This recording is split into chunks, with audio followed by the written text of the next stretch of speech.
मुन्ना ठाकुर, जैसा कि मैंने बोला था कि आप लोग को जो है 6 क्लास से 12th क्लास तक का जो मैं भूगोल का जो पोर्शन है उसको मैं कंप्लीट कराने का वादा किया हूँ। तो आज बात करेंगे कि जो 6 क्लास का पहला का जो चैप्टर है उसके बारे में। तो पहला है कि पूर्णिमा किसे कहते हैं। तो पूर्णिमा अगर देखा जाए तो हिंदू पंचांग के अनुसार महीने के 30 दिनों को चंद्र कला के आधार पर 15 दिनों के 2 पक्षों में बांटा गया है, जो शुक्ल पक्ष और कृष्ण पक्ष कहलाता है। जैसे महीना होता है तो महीना 30 दिन का होता है अप्रोक्स लिया जाए तो उसमें जो है 15 दिन जो है आपका चंद्र कला के आधार पर दिया गया और दूसरा जो है शुक्ल कला के आधार पर, शुक्ल पक्ष के आधार पर दिया गया है। तो जो आपका शुक्ल पक्ष यानी उजाला वाला दिन, उजाला वाला रात, तो उजाला के अंतिम दिन यानी जो उजाला का अंतिम दिन होगा यानी 15वें दिन, तो 15वें दिन जो होगा वो क्या होगा, पूर्णिमा कहलाएगा। और कृष्ण पक्ष बात करें तो ये काला, यानी इसमें जो है जो रात होता है वो काला टाइप से होता है, थोड़ा काली होती है। और जो शुक्ल पक्ष में क्या होता है, उजाला होता है। अगर आपके पास लाइट भी नहीं रहता है तब हम लोग का इतना अनुमान लग जाता है कि हम लोग जा रहे हैं तो कौन डायरेक्शन में जा रहे हैं, इस टाइप से। तो जो कृष्ण पक्ष होगा तो कृष्ण पक्ष में काला वाला रात होगा, तो इसमें जो इसका अंतिम दिन होगा, जैसे 15 दिन का, तो उसका जो अंतिम दिन होगा 14 के बाद वाला 15 दिन, तो वो जो होगा आपका अमावस्या कहा जाएगा। और जो 14 के बाद जो 15वां दिन आएगा वो क्या होगा, पूर्णिमा होगा। उसको क्या में गिनेंगे, शुक्ल पक्ष में। और कृष्ण पक्ष में किसको गिनेंगे, जो 14 दिन के बाद अगला आएगा 15 दिन, मतलब मैंने शुरू बार में ही कह दिया, डिवाइड कर दिया कि 15 दिन, यानी 15 दिन अंधेरा होगा, 15 दिन उजाला होगा। तो 15 दिन जो 14वां के बाद जो 15 दिन आएगा वो में आपका क्या होगा, पूरा उजाला होगा, यानी उस दिन आपका पूर्णिमा होगा। और फिर जब 15 हो गया, 15 के बाद उधर जब जोड़ेंगे 29 हो जाएगा, 15 में 14 जोड़ेंगे तो उसके बाद जो 15वां दिन आएगा उस दिन पूरा अमावस्या होगा, मतलब उस दिन पूरा काली रात होगी। चलिए अगला बात करते हैं। अगला क्वेश्चन है कि खगोलीय पिंड क्या होता है। तो खगोलीय पिंड वे होते हैं जो ब्रह्मांड में पाए जाते हैं और वे प्राकृतिक होते हैं, वे सारे खगोलीय पिंड कहलाते हैं। मतलब मोटा मोटी अगर कह सकते हैं, जो भी चीज़ ब्रह्मांड में पाया जाएगा और वो अगर प्राकृतिक है तो वो क्या है, खगोलीय वो आपका क्या है, खगोलीय पिंड है। सॉरी, जैसे खगोलीय पिंड क्या होगा, तो खगोलीय पिंड आपका होगा तारे होगा, ग्रह होगा, ये सब जो है प्राकृतिक उपग्रह है, ये सब जो है गैलेक्सी, उल्का पिंड, ब्लैक पल्सर आदि, ये सब जो है आपका खगोलीय पिंड। एक बार फिर समझिए, खगोलीय पिंड क्या होगा, तो खगोलीय पिंड जो भी चीज़ आपको ब्रह्मांड में दिखाई देता है और वो प्राकृतिक रूप से है, वो आपका खगोलीय पिंड कहलाते हैं। एग्जाम्पल मैंने बता दिया। चलिए अगला बात करते हैं कि तारा क्या होता है। तो तारा, इनके पास अपनी ऊष्मा तथा प्रकाश होता है जिसे उत्सर्जित करते रहते हैं। इन खगोलीय पिंडों को तारा कहते हैं। मतलब मोटा मोटी अगर इसमें बात किया जाए तो तारा एक ऐसा चीज़ है जिसके पास अपना ऊष्मा होता है, उसके पास प्रकाश होता है। मतलब ऊष्मा मतलब उसके पास एनर्जी है, उसके पास एनर्जी है, लाइट है, उसी को जो है हम लोग क्या कहते हैं, तारा। वो क्या कहते हैं, उत्सर्जित कहते हैं। उत्सर्जित मतलब बिखारता है, तो उसी को हम लोग बोलते हैं तारा। ठीक है, अगला बात करेंगे। अगला है नक्षत्र मंडल। नक्षत्र मंडल क्या होता है। तो नक्षत्र मंडल जो है क्वेश्चन नंबर 4 पर आ गए हैं कि नक्षत्र मंडल क्या होगा। तो नक्षत्र मंडल जो है रात्रि के समय में आसमान में तारों के विभिन्न समूह द्वारा बनाई गई विविध आकृतियां दिखाई पड़ती है, ये नक्षत्र मंडल कहलाते हैं। रात्रि के समय मतलब जब रात होता है तो रात के समय में हम लोग क्या देखते हैं कि आसमान को देखते हैं। ठीक है, देखते हैं कि आज का मौसम कैसा है। तो उस टाइम क्या होता है कि जो आसमान में जो है आपको तारों का विभिन्न समूह दिखाई देता है, मतलब तारा का अलग अलग समूह दिखाई देता है, अलग अलग रूप दिखाई देता है। तो उस समूह द्वारा जो बनाई गई विविध आकृति, मतलब जैसे समूह बनाया था, कोई थोड़ा गजब टाइप से बना देता है, कोई इस टाइप से बना देता है, अलग अलग टाइप से बना देता है। तो जो आकृतियाँ आपको दिखाई देता है वही नक्षत्र मंडल कहलाता है। अगला बात करते हैं कि पहचानने योग्य। अगर कैसे हम पहचानेंगे कि कुछ दिखाई दे रहा है, तो उसमें दिखाई देगा कहीं कहीं स्मॉल बियर, मतलब छोटा सा बियर टाइप से दिखाई देता है, या सप्तऋषि शेप का दिखाई देता है। तो ये सब जो है आपका नक्षत्र मंडल का पहचानने का नियम है कि ये सब देखिए, आप देख सकते हैं इस टाइप से। अगला है कि यह 7 तारों का समूह है जो कि एक बड़े नक्षत्र उर्सा मेजर या बिग बियर का भाग है। ये जो है 7 तारों का समूह होता है, जो होता है सप्तऋषि के बारे में बात करें कि सप्तऋषि जो है 7 तारों का समूह है जो कि एक बड़े नक्षत्र उर्सा मेजर या बिग बियर का भाग है। चलिए मेरा आशा है समझ गए। अगला बात करते हैं, क्वेश्चन नंबर 5 पर आ गए हैं कि ध्रुव तारा किसे कहते हैं। तो ध्रुव तारा यह तारा मंडल का सबसे रोशन तारा होता है। इसके बारे में बात करेंगे ध्रुव तारा क्या होता है। तो ध्रुव तारा की अगर बात करें, ये तारा मंडल जो होता है ये सबसे तारा मंडल का क्या होता है, तो तारा मंडल का सबसे रोशन मतलब सबसे ज़्यादा इसमें लाइट होता है। यह पृथ्वी से देखने पर 45वां सबसे बड़ा रोशन तारा है। क्वेश्चन पूछ सकता है कि ध्रुव तारा जो है वो कौन सा सबसे बड़ा रोशन तारा है, तो आपको ऑप्शन दे देगा 43, 44, 45, तो आप डायरेक्ट 45 पर टिक लगाएंगे। अगला है कि यह पृथ्वी से लगभग 434 प्रकाश वर्ष की दूरी पर रहता है। ये जो है आपका कौन, ध्रुव तारा। ध्रुव तारा जो है आपका पृथ्वी से लगभग 434 प्रकाश वर्ष की दूरी पर रहता है। अगला बात करते हैं कि ग्रह किसे कहते हैं। इतना तो पढ़ लिया, अब बात करेंगे कि ग्रह किसे कहते हैं। तो ग्रह जो है सूर्य या किसी अन्य तारे के चारों ओर परिक्रमा करने वाले खगोल पिंडों को ग्रह कहते हैं। सूर्य, एक बार फिर समझिए ग्रह किसे कहते हैं। तो ग्रह जो है सूर्य, जो सूरज है और उसके किसी अन्य तारे, सूरज तो है ही और साथ में कोई अन्य तारे हैं जो तारे जो है चारों तरफ जो है उसका परिक्रमा करता है। सूर्य या किसी अन्य तारे के चारों ओर परिक्रमा करने वाले खगोल पिंडों को ग्रह कहते हैं। ग्रह किसे कहते हैं, सूर्य या किसी अन्य तारे, जो सूर्य है और उसके साथ किसी अन्य तारे जो चारों ओर परिक्रमा करते हैं उसे खगोल पिंड कहा जाता है। उसी को जो है ग्रह कहते हैं। खगोल पिंडों को क्या कहते हैं, ग्रह। अगला बात करते हैं कि सौरमंडल के 8 ग्रह हैं। सौरमंडल का 8 ग्रह हैं कौन कौन, बुध है, शुक्र है, पृथ्वी है, मंगल है, बृहस्पति है, यूरेनस है, शनि है और नेपच्यून है। तो मैं जो हूँ ये जो मंगल ग्रह, शुक्र ग्रह, बृहस्पति ग्रह, ये सब जो आप 8 ग्रह पढ़ रहे हैं इसका लिंक जो है मैं डिस्क्रिप्शन में डाल दूँगा, आप वहाँ से जा कर के देख लीजिएगा। क्योंकि इतना पढ़ाने से और जो वीडियो लंबा होगा और मैंने पहले इसके बारे में बात कर चुका हूँ, तो आप लोग वहाँ से देख लीजिएगा तो बेस्ट रहेगा। अगला बात करते हैं, ग्रहों को अंग्रेजी में क्या कहते हैं, क्वेश्चन पूछ सकता है। तो ग्रहों को अंग्रेजी में प्लैनेट कहा जाता है। अगला है क्वेश्चन नंबर 7 पर बात करेंगे कि सौर परिवार किसे कहा जाता है। तो सौर परिवार जो है सूर्य के 8 ग्रह, उपग्रह तथा अन्य खगोलीय पिंड जैसे क्षुद्र ग्रह एवं उल्का पिंड मिलकर सौरमंडल का निर्माण करते हैं, जिसे सौर परिवार कहा जाता है। क्वेश्चन पूछेगा एग्जाम में कि सौर परिवार जो है किसे कहा जाता है। तो सौर परिवार हम लोग उसको कहते हैं जो सूर्य के 8 ग्रह कौन कौन है यहाँ पे देख लीजिए आप। ये जो 8 ग्रह हैं, उपग्रह भी है तथा अन्य जो खगोलीय पिंड है, खगोलीय पिंड में अगर बात करें तो क्षुद्र ग्रह हो गया, उल्का पिंड हो गया, ये मिलकर जो है सौरमंडल का निर्माण करते हैं, जिसे सौर परिवार कहा जाता है। अगला है कि सौर परिवार का मुखिया किसको कहा जाता है। तो सौर परिवार का जो मुखिया है, आप आंसर लिखेंगे कि सौर परिवार का मुखिया जो है सूर्य को कहा जाता है। अगला है कि ये जो है इम्पोर्टेंट है सब है जो मैंने स्टार बना दिया इस टाइप से। तो सूर्य सौरमंडल का सबसे बड़ा सदस्य, क्वेश्चन पूछेगा कि सौरमंडल का सबसे बड़ा सदस्य का नाम बताइए।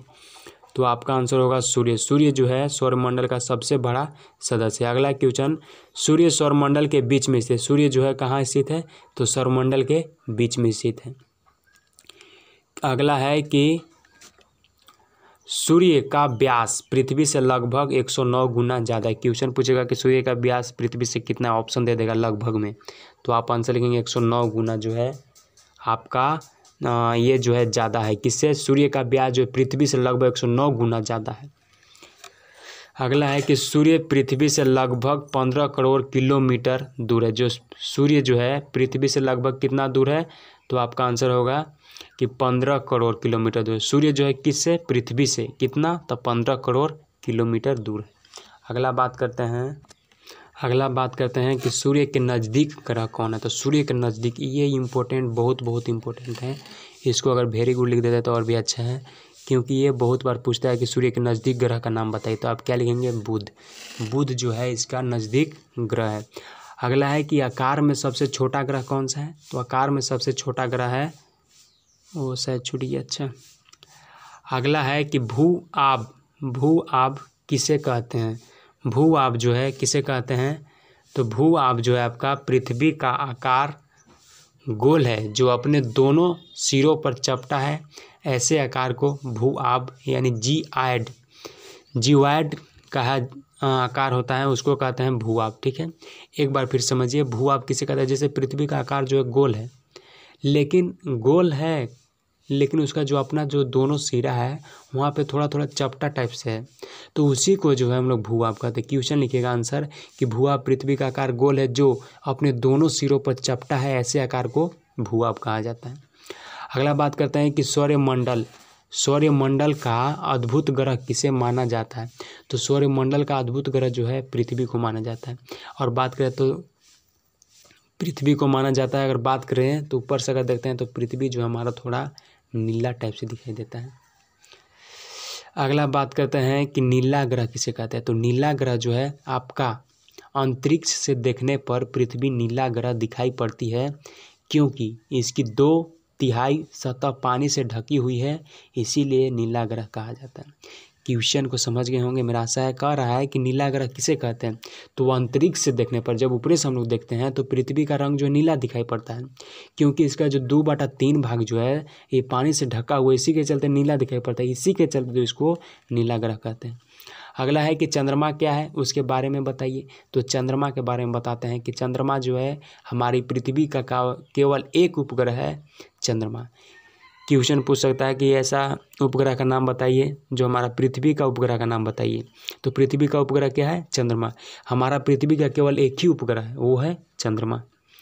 अगला बात करते हैं कि चंद्रमा का व्यास पृथ्वी के 1/4, जो चंद्रमा का जो व्यास है, वो व्यास बोले तो रेडियस, जो रेडियस है चंद्रमा का वो कितना है? 1/4। कितना है? 1/4 है। अगला है कि चंद्रमा पृथ्वी से लगभग 1 सैकड़ा 1000 10 लाख 3,84,000 किलोमीटर दूर है। जो चंद्रमा जो है पृथ्वी से कितना दूर है? तो 3,84,400 किलोमीटर दूर है। ये इम्पोर्टेंट क्वेश्चन है। अगला क्वेश्चन क्या कर रहा है सो आप समझिए।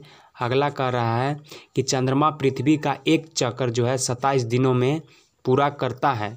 लगभग इतने समय जो है आपका, ये क्या हो रहा है, इतने समय जो है अपने अक्ष पर एक चक्कर लगाता है। उसके बाद कह रहा है कि इसी कारण पृथ्वी से हम चंद्रमा के केवल जो है एक ही भाग को दिखाई पड़ता है। एक कह रहा है, क्वेश्चन क्या कर रहा है सो समझिए। कह रहा है कि चंद्रमा जो है पृथ्वी का एक चक्कर 27 दिनों में पूरा करता है। लगभग चंद्रमा जो है पृथ्वी का एक चक्कर कितना दिन में पूरा करता है? तो 27 दिन में। लगभग इतने समय अपने अक्ष पर एक चक्कर लगाता है, इसी कारण जो है पृथ्वी से हमें चंद्रमा का केवल एक ही भाग दिखाई पड़ता है।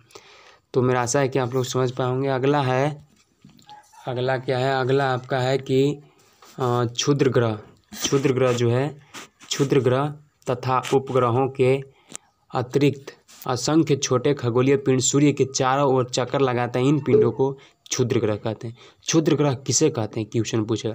तो क्षुद्र ग्रह हम लिखेंगे तारों, ग्रह तथा उपग्रहों के अतिरिक्त, जो तारों तो है ही है, साथ में तारों, ग्रह तथा उपग्रह, साथ में उपग्रह भी है।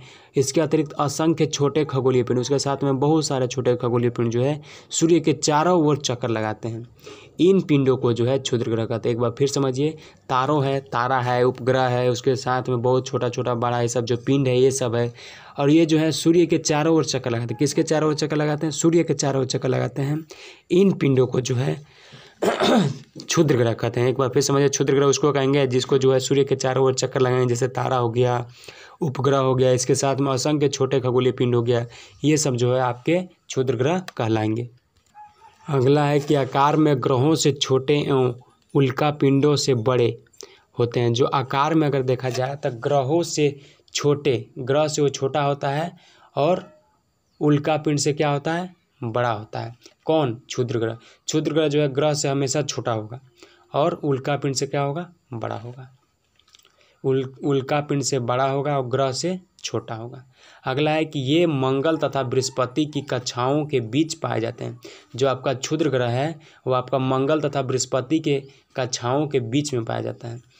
अगला है कि उल्का पिंड। उल्का पिंड जो है किसे कहते हैं, कह सकते हैं। तो उल्का पिंड यहाँ पे देखिए मैं खींच करके लाया हूँ कि उल्काओं का जो अंश वायुमंडल में जलने से बचकर पृथ्वी तक पहुँचता है उसे उल्का पिंड कहते हैं। जो उल्काओं का जो अंश है, जैसे उल्का जो है, उल्का पिंड ये सब उल्काओं का जो अंश है वायुमंडल से जलने के बाद, जो वायुमंडल में जो जलता है, जलने के बाद जो कुछ चीज़ जो है उसका शेष जो है बचकर पृथ्वी पर जब पहुँचता है तो उसी को जो हम लोग उल्का पिंड कहते हैं। अब बात करते हैं थोड़ा सा यहाँ पे उल्का किसे कहते हैं। यहाँ पे है उल्का किसे कहते हैं, तो आकाश में कभी कभी एक ओर से अत्यंत वेग से जाते हुए अथवा पृथ्वी पर गिरते हुए जो पिंड दिखाई पड़ते हैं उन्हें उल्का कहते हैं। उल्का किसे कहते हैं, तो आकाश माने आसमान में जो है कभी कभी ऐसा होता है कि पूरा तेज से स्पीड में जाता हुआ उल्का जो है पृथ्वी पर अचानक गिर जाता है।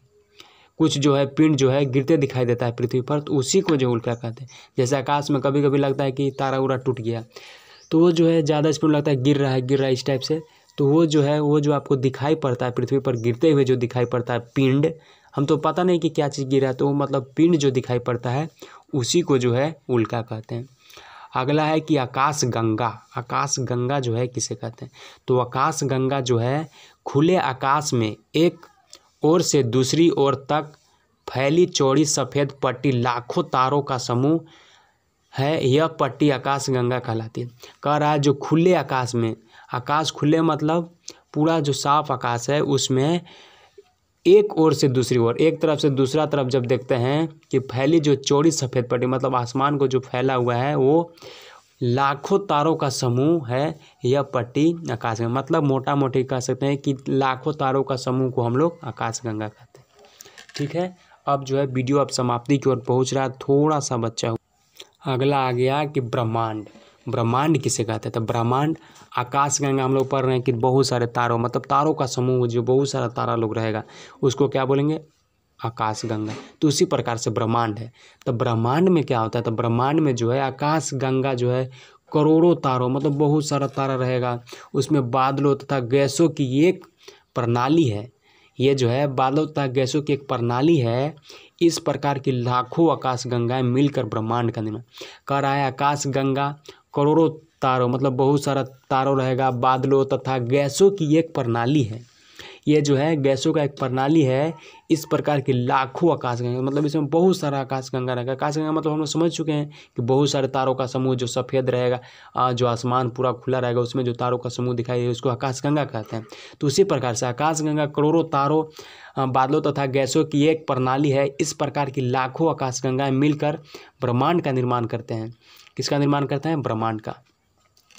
अब देखिए वीडियो समाप्ति की ओर पहुँच रहा है। क्वेश्चन नंबर अब बचा है मानव निर्मित उपग्रह क्या होता है। तो मानव निर्मित यह वैज्ञानिक द्वारा बनाया गया यह एक कृत्रिम पिंड है।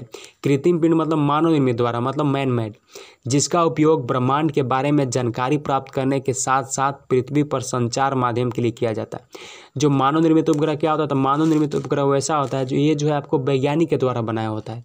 और वैज्ञानिक के द्वारा बनाया होता है, इसको जो है ब्रह्मांड के बारे में मतलब जानकारी के लिए जो इसको छोड़ दिया जाता है अंतरिक्ष में। वहाँ से जो है आपका जानकारी प्राप्त करने के साथ साथ पृथ्वी पर मतलब उसके संचार माध्यम के लिए किया जाता है। मतलब वहाँ से जो कॉन्टैक्ट मिलेगा आपको, जानकारी मिलेगा, इसलिए जो है ये बनाया जाता है उपग्रह।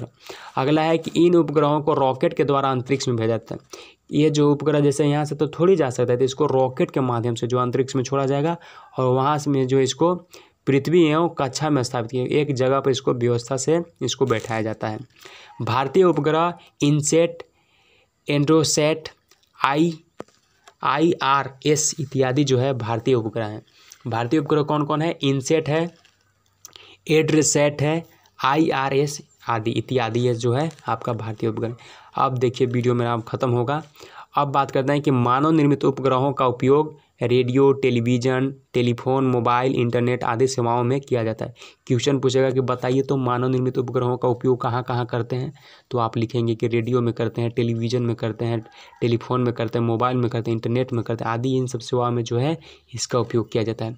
अगला है कि मानव निर्मित कृत्रिम उपग्रह। तो मानव निर्मित कृत्रिम उपग्रह को जो है आपका पहला स्पुतनिक 1, फिर क्या है सोवियत संघ, वर्तमान में रूस के द्वारा 4 अक्टूबर 1957 को छोड़ा गया था। सोवियत संघ जो है 4 अक्टूबर 1957 को छोड़ा गया था।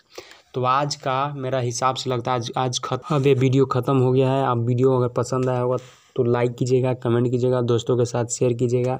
और मैं जो हूँ आप लोगों से प्रयास किया हूँ कि पूरा जो है कंप्लीट कराने का 6 से लेकर 12 तक जियोग्राफी। तो आप लोग टेंशन नहीं लीजिए, बिल्कुल मैं ख़त्म कर दूँगा। Thanks for watching my video.